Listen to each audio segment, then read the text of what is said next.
I am interested in what concerns the linguistic aspect of the opera. So you have been playing Jesus here in Rome for some years now. Mm-hmm. How is your relationship with the Italian audience? Absolutely amazing. Yes. Seriously, I've done this for pretty much all languages in many countries, and when we first arrived in Rome, I didn't know what to expect because it was my first time to come here. I instantly felt like I was home. Everybody makes us feel like we live here. The audiences, are you seeing the show tonight? I have already You've seen it, yeah. So you see how the audience responds. Yeah, yeah. It is breathtaking for us in the show, and they want the show to be performed in English, which is good for me, obviously. Yeah. Everybody else is Italian. The musicians, the singers, the actors, dancers, everybody are Italian. I'm the only American in the company. So everybody has been so gentle and kind to me to welcome me into the Italian spirit. And I just feel like I live here now. It's wonderful.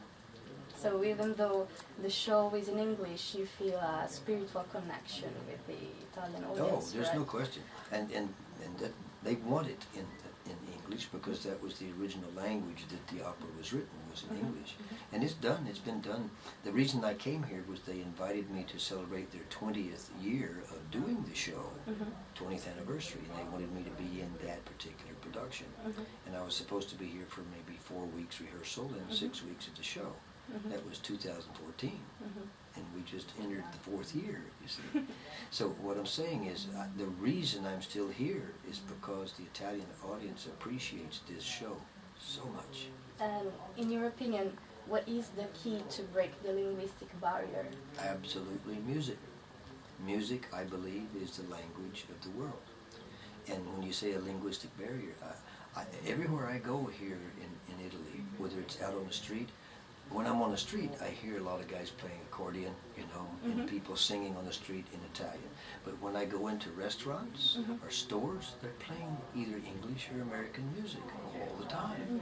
So for me, there is no linguistic barrier in Italy. There's one in America because I can't speak Italian, you see. So I'm an example of the linguistic barrier because Estupido Americano hasn't learned Italian, you see. So I am so honored to be a part of this here in this country because it helps me broaden my own linguistic barrier. And I'm honored to speak with you because we need so many people like you to help that come to a change. And I've been told that here in Europe that they're sort of adapting that English is sort of the universal language. Well, that's good for me, of course. But I think it's wonderful if it is. But I want to learn as much as I can of any language where we are in any country. I wish I had someone like you with me all the time who could help me speak. But what I'm saying is, this music is known around the world. These songs are known around the world. I can't tell you how many people have come to talk to me after the show saying, oh, I was 7 years old when my parents showed me the movie and so on for generations. And most of them say that they used this album, this music, to learn how to speak English, singing word by word, understanding the expression. So you think about music is helping them learn to speak another language. And I know since I was born, we've always said music is the language of the world. It's remarkable. Yeah, So it's we have a big advantage with these songs. Yeah, it's true. And did you know that there are other versions of JCS in Italian? Oh, sure, yes. Well, this group has been doing the show, like I said, the 20th anniversary. They've been doing this show twice a year, Easter and Christmas, every year for 20 years before I came. And now we've added 3 more years to that. So we just entered our 4th. So the thing about it is there's something wonderful, obviously about the music, also about the story, because it's about Jesus of Nazareth. People have a soft spot in their heart, obviously, for Jesus, because this is the heart of Christianity, with the Pope being right here down the street. My pal, Papa Francesco. So I think this show is a wonderful example of how we can all understand a single language around the world, because this has been popular and has continued since 1971 when we first did it in New York, and then 73 the movie came out. It's still popular. They still play it on TV all the time, and it's in English. You see, there's no subtitles. So you're an example of how a new generation adapted to this, because you probably weren't even born when we did this movie. No. Okay, so think of that. And you're talking to me, and I was in that movie, so that means you could be my grandchild. Yeah, I could be your grandchild, yes. But I'm only 33. I shall forever be 33. I stopped at 33. And with my English professor, I tried to adapt some songs of the musical in Italian, and the difficulty was keeping the style high, but at the same time direct. And in your opinion, which are the elements that make the lyrics of the song so powerful? Absolutely, it's Tim Rice, the man who wrote the lyrics for the music. He went into the first 4 books of the New Testament, Matthew, Mark, Luke, and John, primarily the book of John, to get the idea for the story.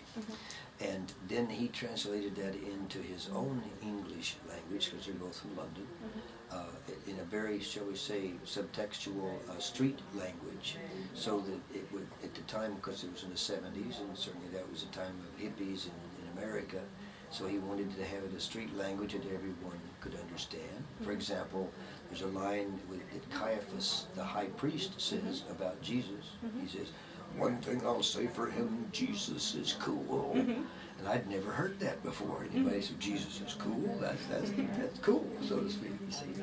So he tried to be able to speak to that generation, and it's spoken to every new generation ever since. May I ask your age? I'm 23. Okay, so I've been doing this show twice as long as you've been alive, and each new generation loves it. That is remarkable. There were twins here last night, 7-year-old boys, 2 just beautiful little boys, and they came after the show. I was talking with people, and they came right up to me and started speaking English to me, just talking like we were buddies, you see. And I was so amazed at their confidence in themselves. And then I find out from their mother and father who were with them that they have already enrolled in an arts school, because they've both decided they want to be actors and singers, because they love this movie so much they want to do that when they grow up. So why do you think JCS changed people's lives? I think mainly because of the story, obviously. It looks at a man called Jesus of Nazareth in the last 7 days of his life on the earth, looks at him as a human being. It does not challenge the deity, absolutely accepts Jesus as the Son of God, but nobody knows that except Jesus. They see him as a street person who is outspoken, peaceful, kind to everyone. And it's his friends. You see him, Jesus of Nazareth, through the eyes of his friends, Judas, Caiaphas, and his foes, Pilate, Herod. So it shows you a human being side of this man who walked on the earth with people when he was alive. They didn't know he was a superior being until crucifixion and, of course, resurrection. So it gives you the human side. You see this man going through the same things that we go through in our daily lives. He's questioning all kinds of things. He's confused. He doesn't know why he's not able to communicate his message. So we all do that. You're doing this wonderful college education, and you're not sure where you'll be when you're finished. See? So that's stressful for you. I've done all this work, and you're obviously very well prepared. Now you're going to go into society and go, I need a job. And basically, Jesus was at that point where everything was supposed to work, but it didn't quite work the way it was supposed to work. Therefore, he has this moment in the show where he talks to his father. Why? He knows he's going to die in 3 days. Why? Why must I die? I'm not finished. So we're all confused. And that is what we have been told is what makes this communicate to people in every generation, because they can see themselves somehow in that character of Jesus of Nazareth. So it's human beings being very spiritual about the message, and our human spirituality connects to what Andrew Lloyd Webber and Tim Rice did. It's magic. So it's for this reason that Jesus Christ Superstar is an immortal opera. I think so. I've been told that by so many people for so many years. And I just had a meeting with people before you came. And they all agree that that's why they still want to hear the songs and see the film and see the play. And each time we come back to Italy, the people are there. And everywhere we go, the people are singing the songs with us. They know the songs. So I have an Italian phrase I was taught recently, because I say this to people all the time about how fortunate. So I know that io sono un uomo molto fortunato because I'm in this show. I couldn't be happier. And what is the connection between Jesus and rock music? Well, it came because of this. The connection is Jesus Christ Superstar. And I say that because when we did the world premiere show on Broadway, which was in 1971, we were protested every night in New York City in front of the theater because people thought we were doing the ultimate blasphemy, you see. You can't go in that theater and be that horrible and so on and so on. The idea is that that show looked at Jesus through the eyes of his friends who sang rock music. And the objection then was, Jesus didn't sing, and when they would say that to me, I would think, but not say, were you there? Do you know if he sang or not? And then they say, and we hear he's singing with a rock band. That's ultimate blasphemy, you see. And I would say, would you please do me a favor? Will you come in tonight as my guest and watch the show? Wait for me in the lobby after the show. Tell me what it is you don't like. Maybe we can address that. And their opinion would immediately go, you would do that? And I said, yes, absolutely, because we are here to entertain you, not to upset you. The ones who are really brave stepped across that threshold into that den, horrible den of iniquity. After the show, they waited in the lobby. And as soon as I opened that lobby door, they would go, I love your show, it's great. So first row. Yes, and then they would come back and see it and bring friends and family. So the protesters became they brought it, that made the show grow. So the connection with rock music and religion happened because of this show. And it was preceded by a show called Hair. Yes, I was in that one too for 3 years. So Hair was the first ever rock musical to be on Broadway. It opened the door to Superstar, and it's still there. The door's still open. And even the people at the Vatican love this album. They love the show. So many have come to see the show here. And now, what was, shall we say, protested in the 70s, now is embraced by all religions because they've learned, the ministers, the nuns, the priests, have learned that they can play this movie for the children. And they get interested because of the songs. Because it's not something that is, shall we say, preached to you from an educational point of view that you might not understand being a child. They hear songs. They hear the pretty songs. And then they see, oh, that's Jesus. Oh, that's Mary. Oh. And then they say, okay, here's what goes on in our religious belief.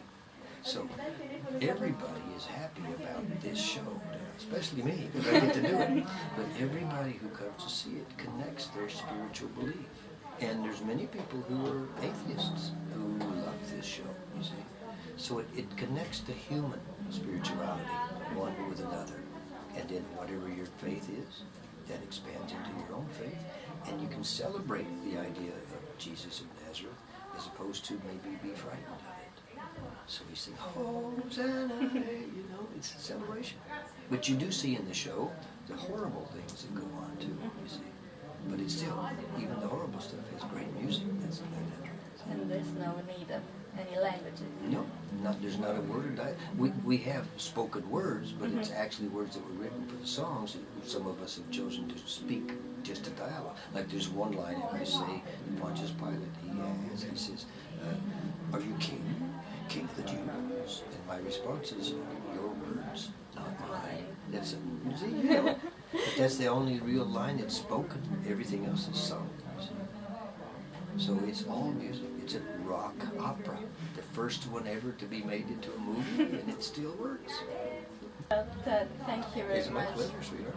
It's an honor. You're a beautiful lady. Thank you. Thank you. And all the best for your career. Thank you. And I hope this helps you somehow. Well, it will, of course. Good. No doubt. Thank you. Okay.